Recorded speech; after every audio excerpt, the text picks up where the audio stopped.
Describe him to me.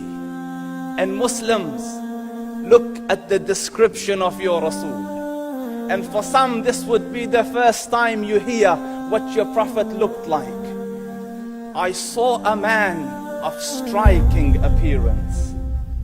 ظاهر الوضاء أبلج الوجه, radiant face, حسن الخلق, beautifully created. لم تعبه الثجلة, his belly wasn't protruding. ولم تزر به السعلة, nor was his head disproportionate and small. وسيم قسيم, proportionate and delicate, finely made, a specimen of a creation. في عينيه دعج, in his eyes there was a contrast. The dark was immensely dark, the white was excessively white. وفي أشفاره وطف, and his eyelashes were long. وفي صوته صهل, and in his voice was a natural echo. وفي عنقه سطع, and his neck was elegantly long. وفي لحيته كثاثة, his beard was full and thick. أزج أقرن, his eyebrows were arched, but they were not joint, it was separated. In summit فعليه الوقار, when he was silent, dignity covered him. وإن تكلم سماه وعلاه البهاء, and when he spoke it was audible and clear, almost commanding and overtaking. أجمل الناس وأبهاهم من بعيد, from afar the most striking and outstanding in appearance. وأحسنهم وأجملهم من قريب, and when he came near, the best of them and the most handsome of them in closeness. حلو المنطق, such an exalted and sweet level of logic. Like when he used to speak, it was so coherently logical, it was smooth and easy to understand.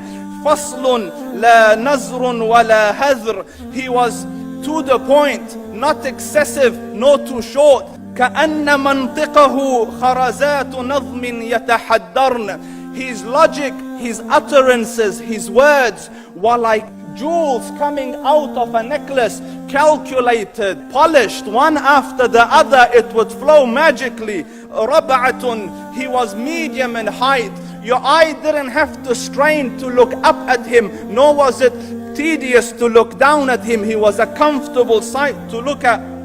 له رفقاء يحفون به, he had friends, the people that were with him, they were working around him to try to serve and protect him. إن قال سمعوا لقوله, when he used to say something, they used to hearken to what he used to say. وإن أمر تبادروا إلى أمره, when he commanded, they used to compete to fulfill the command.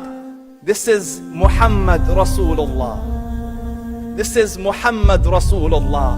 Anas ibn Malik says, he says, I came out one night, it was the full moon night.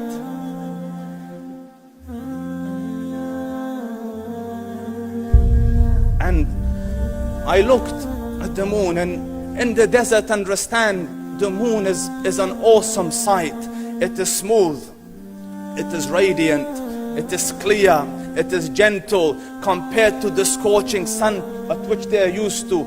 So the moon was the epitome of beauty. So he says, I came out at a full moon night and I looked at the moon and I saw it beautiful, handsome. So I said, let me go see if the moon is more handsome or my Prophet is more handsome. Let me see if that is more beautiful or the Prophet is more beautiful. So I went and I saw him standing afar. So I looked at his face and I looked at the moon, and I looked at his face, and I looked at the moon, and I looked at his face, and I looked at the moon, and he said, Wallahi, he was more handsome than the moon in its entirety. That is just the look of your Rasul. Aisha radiyallahu anha says, I was sewing with the needle, my needle dropped in the dark, I couldn't find it. I said, Ya Rasul, I can't find it. he moved his face close, and I swear, out of the radiance of his face, I found my needle. And the Prophet sallallahu alaihi wasallam was mind-bogglingly handsome, but his handsomeness was covered with waqar and jalal and hayba. The Sahaba say, when we used to sit at his feet, two feelings conflicting would come on the heart. The first one, you wanted to look at him. You wanted to behold the majesty of his face. And when you wanted to look up, shyness used to overtake you, so you used to look down. Amr ibn al-As says, I sat with him many times, but if you ask me to describe his face, I can't describe it. I wouldn't be able to look up to him ijlalan wa ta'zeeman. I couldn't look up at him. And that is why he didn't have the problems that Yusuf alayhi salam had. Because it was difficult to penetrate the awe and the splendor of the Rasul.